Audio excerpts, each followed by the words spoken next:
Alright, this next one asks you to graph these by eliminating the parameter. And the elimination means two different things based on whether or not you have sines and cosines. So I will do one of each. The first one I want to do does not have sines or cosines. So it says x equals t squared and y equals 2t. Now the trick with this is we are going to use substitution. I want to get one of these, it doesn't matter which one, and you're going to solve it for t. I'm going to choose this one because it's a little bit easier. If I divide both sides by 2, I get t equals y over 2.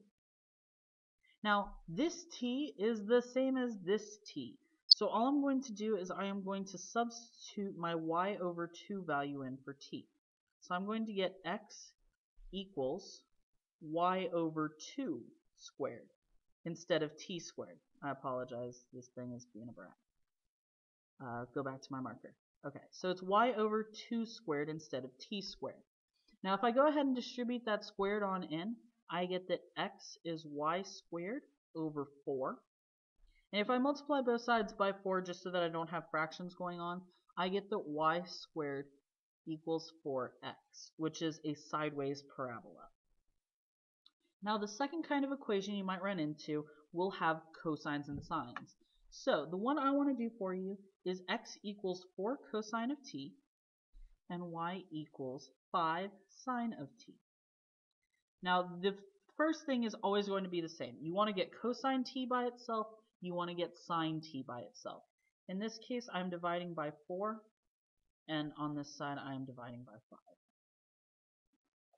So I get x over 4 equals cosine of t. Now I'm going to line this up for a reason.